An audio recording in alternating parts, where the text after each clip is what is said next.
Venomystera back with another retro StarCraft cast. This time we have another heater from the boys in the media clan, spawning in the top left, the late legend Geoffrey John Vincent Robinson, aka Incontrol, who of course played Zerg in Brood War. His opponent, also of the media clan, my favorite player ever, the American Macro Machine, and the guy who, for many of us, we looked up to at the beginning of StarCraft 2 and taught us how to play Zerg. It is Greg Idrfields. And of course in Brood War, IdrA played extremely honorable methodical macro Terran, and Incontrol played a ground and pound style that he liked to call Man Zerg. This was a style where he would get double upgrades as far as carapace and ranged attack goes, as opposed to carapace and melee attack, which is usually what Zerg players favor. And then he would go for mass lurker Hydra, which would be a very sturdy force, and it would sort of give him the opportunity to move around on the map and not have to rely on mutas. As we can see, Andromeda and Machine and Noonie are obsing this game. I'm going to close the scoreboard because it is very obstructive, like the green monster at Fenway Park. But Andromeda, you have this natural base with the gas, which has a high ground overlooking it, and these two power generators can be killed. Just think destructible rocks. Then you have access to your high ground, and then you have sort of a pocket in-base natural that is unfortunately mineral only. So a lot of times what we see is the Terran player will try to wall up here and get that part of the map established, and then if they want to expand, they'll take this base because it has gas, and then they'll take this as a safe third. But Andromeda is a map that gets a lot of play on this replay pack because it was sort of the standard macro map of its time.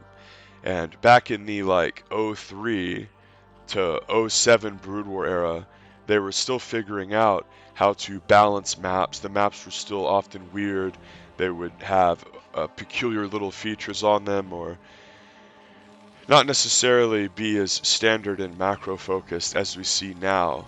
So whenever a map like Andromeda came out and it was a straight up standard map that a lot of intelligent macro players could sit there and say to themselves, like, okay, it's Andromeda, it's a straight up game, I'm going to be able to get a fair shake here, and I sort of know that this is going to be a normal game to some extent, is Incontrol taking his third hatch. Though you would have friend groups and clans play these maps over and over. Think about whenever a new StarCraft 2 map pool comes out, is IdrA's taking his expansion to match Incontrol here. And the new map pool comes out, and if there is a weird map, it's only one weird map. And what happens to the one weird map? All the pro gamers bitch up a storm about it and insta-veto it and don't even bother learning it. And hey, if you get to the finals of a tournament and it's in a best of 7 format, like all tournaments are at LAN, and you get to that 7th game of the round of 4 or the finals, and oh shit, it's that map that nobody ever learned because all you did was insta-veto it and complain about it, as Incontrol, trying to stymie the scouting here of the Kraken, which is brutal because of course IdrA wants to see like how many drones he has up here. Theoretically, he could be pooling lings. Now, Incontrol's probably not the type of player to do that, but that's the sort of thing that you're worried about if you're IdrA, because that really sort of dictates like how scared do I have to be? Do I need another bunker? Do I need to try to fortify my wall in? And whenever you're playing custom games versus your friends, a lot of times, unless they're really cheesy, like my cousin and 2v2 partner Spencer, who's been featured on the channel a ton, you can sort of discount, like, oh, he's going to make a million lings and just run at me. As you see a scouting ling poking around, seeing the bunker, and Incontrol can deduce, yeah, okay, IdrA expanded probably for a while. And it's always more fun to play your friends than it is to ladder. And what's interesting about that is that it's more than just, oh, this random guy is going to do this. Like, I was playing some Brood War ladder yesterday, and the amount of like insane, stupid strategies from morons from Korea smurfing on US West was repulsive. Like, people going like 2 racks into bunker rush into fucking turtle mech, and just like, oh, I'm gonna go 1 racks expand and move my 5 marines across the map for no reason without scouting. And if you made any lings at all, you just move across the map, I lose my marines and you die, but hey, I'm going to flip that coin. You don't really have to play against really dumb, insipid, illogical shit whenever you are playing against your buddies and your little friend group or your clan. And keep in mind, these guys in the media clan, not only were they the top American players, but they were good friends. They were getting on Ventrilo every night and playing deep into the night, practicing their little hearts out for a scene that had basically no money in it because they loved the scene. And this was sort of the genesis of people like Artosis, who would go on to be great in both StarCraft 1 and 2, and really that would pay off for him at the end of the day. And you just love to see that. IdrA, of course, would go on to win tournaments, and pretty much everyone in the media clan did some damage at tournaments. Incontrol up here in the top left in the StarCraft 2 scene was never really referred to as a guy who was be like a threat to win a GSL, say, or when all the top Koreans came over for the lands like DreamHack and MLG, people weren't really picking Incontrol the top for these S-class events. And oftentimes he was thought of as a hilarious commentator, a great host, and a great streamer more than he was like a player who was going to win the top-end tournaments. Whereas IdrA was a player who was feared to that level, and everyone thought he could compete with the Koreans, as we hear a scan going off there. IdrA scanning is natural, seeing what units are massing. But I want to point out that in Brood War, Incontrol did win a top flight tournament. He won WCG USA 2007, which if you go back and just look at the battle reports or like the brackets of those tournaments as you see Incontrol morphing lurkers, it's really funny because it's like Incontrol and one Protoss player and then the rest are Terrans. It's like those really scary NA Terrans you always hear about. Skew, Froz, Artosis, IdrA. And one of the groups, it was 2 groups of 5. One of the groups was all the Terran players. So they had to TVT each other out, and Incontrol just beat them all in TVZ to win the tournament. And he would go on to play in the Pan American WCG USA, which was sort of like all of the country, like WCG was sort of like the Olympics for computer games, as you see Incontrol moving out with lurkers. People would have these nationalistic regional qualifiers like WCG USA, and then the winners of that would go on to the big WCG, as Incontrol tries to avoid IdrA's army here, and then he's going to try to run in with the lurkers. IdrA moving out, he's in sort of a weird position, and IdrA scans here. He needs to focus fire the lurkers, and the Ling's just sort of sponging damage there for the lurkers. But IdrA here with the beautiful arc, but he might be out of scanner sweep here as you check the scanners, and he is. So that's absolutely brutal. Incontrol is going to hide those 2 lurkers, and now IdrA's in this weird spot where if he moves out, he knows that Incontrol will have lurkers here. He doesn't have scan, and he's worried Incontrol will unburrow these and just Rambo them in and kill his whole worker line. Whenever you play against Incontrol's Man-Zerg style, this is one of those things you have to worry about is, oh crap, there's a very hefty big dick push like coming right at my front door. Remember, most Zerg players favor Mutalisks in this matchup. They want to run in with the Mutas, harass the main, continue to build Mutas, harass the natural, take the third base, and keep the Terran on their side of the map with Mutas. Incontrol doesn't play like that. He wants to play this beefy, sturdy style where he gets ranged attack upgrades and really relies on lurkers. And this is a style that I would say is not as flimsy as the Muta style, as IdrA is moving out here and he is getting an attack upgrade, is the Kraken, and he sees, okay, there's lurkers there. And whenever you don't go Muta, you have a lot more gas to make more lurkers. And whenever Terran is trying to do a pre-vessel push, it's very, very difficult for them to do this against this many lurkers. Terran would much rather face against a Muta player whenever they are going for a pre-vessel timing. So IdrA, again, this is what I'm talking about. When there's this many lurkers, you do not have the scan energy. As we see, there's no third base yet here for the Kraken. You don't have the scan energy to scan, fight, okay, push up, scan, fight. You just don't. There's too many lurkers. Whenever you position them out here and then outside the natural base of the Terran has to blow multiple scans before they get to your base. What IdrA wanted to do was move all the way across the map without blowing a scan, get to here, and then have 3 or 4 scans save up and be able to pressure Incontrol's front door with his consolidated medic marine force. As it stands, Incontrol has established this base over here. He's established this base. This base is basically impossible to attack with these 2 lurkers, the sunken, and it being in the cross position. So Incontrol is way, way ahead. IdrA is taking a third, and he's teching up into Vessel. But Terran is at a big power trough whenever they move out with Medic Marine, and they don't have Vessel, and you've established a nice lurker force. as IdrA has a couple tanks, and this is sort of one of the ways that you can try to combat this is Incontrol surges forward with lurkers into the tank line, and the Kraken stems and scans, and he's trying to take care of this lurker force. A lot of the lurkers do go down, but let's see what the late great Geoffrey John Vincent Robinson has building up. Not a lot, but IdrA doesn't know that. He has to go back to his base and macro. And remember, that's part of why Brood War is so difficult, as we see in Overlord over here. And it's part of why Brood War is so hard, is that you can't just hit 5 and hold A and make 12 Marines. You can't just then hit 6 and hit S twice and make 2 tanks, then hit 7 and hit V a couple times, and then you have a whole fucking army queued. You gotta bounce back, you gotta click on each tracks, you gotta make sure your upgrades are going, make sure your depots are building, when the idiot SCVs just want to get in the way. And Incontrol surging forward with Hydras, but he's coming in with a nice little lurker flank here as the Zerg player. Beautiful flank here. Redeemer Media with the lurker flank, and the Kraken has to pull back a bit, even though he has a vessel. Does not have the punching power here without siege tanks. +1 Marines facing off against 1/1 Hydra Lurker.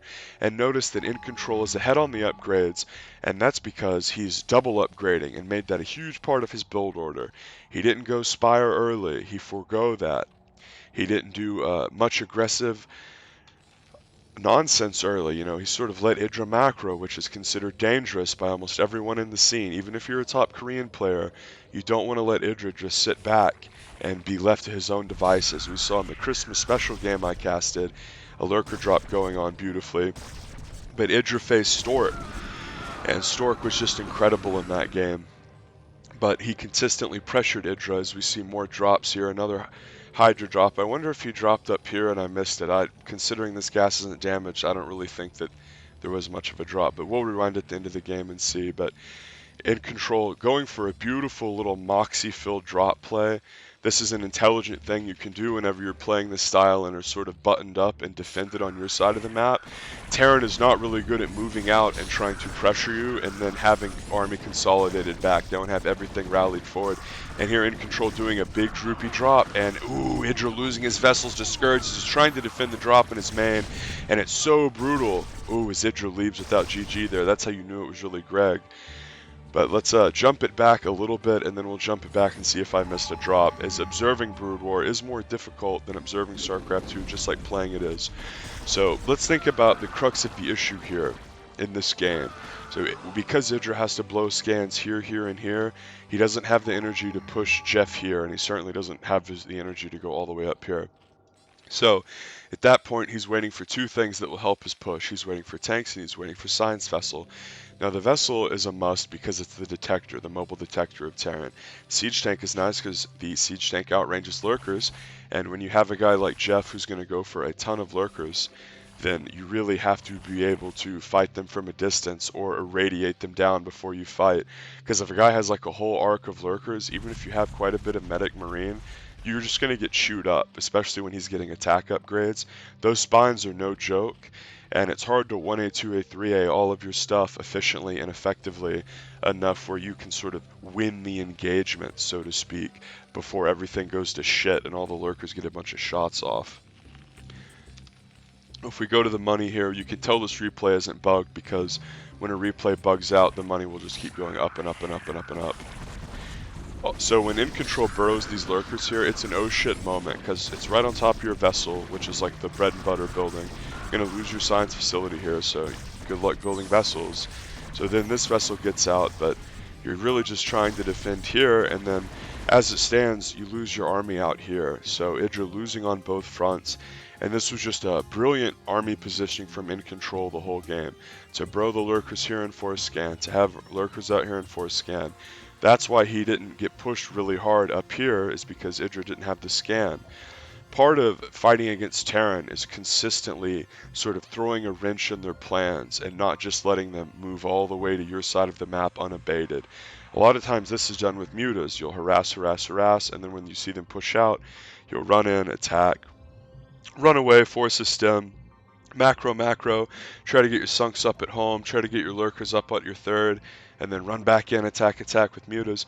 But Incontrol showing that whenever you play this Zerg style, the way that you attack is with drops, because I was playing some macro Zerg ladder games yesterday, and I was doing a decent job defending, but man, when it comes to attacking, when it comes to getting all of your stuff from point A to point B efficiently and not just having everything conga line in when they have a bunch of splash is so difficult. And it's oftentimes feels very linear in terms of if you're trying to macro Zerg and you're not an S-class Korean player, it's like I can either defend or I can attack. That's how I feel when I play Zerg in this game. It's like I can sort of, once I get, to Defiler Tech, I have my Lurkers, it's like I cannot die, but the guy's just going to mass expand on the other side of the map. And I played this brutal 43-minute macro game where I just couldn't kill my Terran opponent, who was just bad mannering me in Hangul. That's great to see on the US West server at Gutter MMR, to just get bad mannered by some Korean smurf. But in control, showing what I should have done in that game, which is going drop. Because Terran wants to have all their stuff on your side of the map. They want you to be oh shit pressured. Even if it's pre-defiler, they really want you to be on the back foot. And what In Control did that really won him the game was delaying the push. And that stymied IdrA's pre-vessel timing. And then once IdrA got vessels, he was way behind because these bases were established. And IdrA really needed to win with this push. And what happened? In Control brilliantly drops. And notice the spot that Geoff drops too. He drops right here, and this is like a really, really important spot on Andromeda. Normally you wouldn't see maps that had like this part of it, this map, specific part of a map be so important, because you have your natural ramp here, which also controls your third and your pocket base. Everyone's going to build a bunch of tech here. So you cut off the rally point, you stop the third base mining, you sort of cut off the natural in terms of having lurkers up here. You're sitting on top of vital buildings, so this is not just like dropping fucking stuff over here and killing depots or even dropping up on the high ground, which a lot of Terrans would have to deal with. And in an earlier game I casted on this channel, which I'll link, which was Artosis versus In Control on this map. Artosis really controlled this high ground well and beat In Control. So let's see if I missed a droopy drop on this high ground. I don't think so, I'll be honest. I think he just parked it up here for vision. But if you enjoy these videos, make sure to subscribe and make sure to share them with your friends that watch StarCraft, and click the playlist on my channel that says the Venomous Classic playlist if you like these style videos, because those are the best games in StarCraft 2 history. I'm going to be pumping out more games from the Media Clan. I'll try to get a map that's not Andromeda, but whenever you give a clan full of macro players a straight up macro map, like, they're going to play the shit out of it. So most of these games are from Andromeda. In Control takes down the Kraken, sub for more.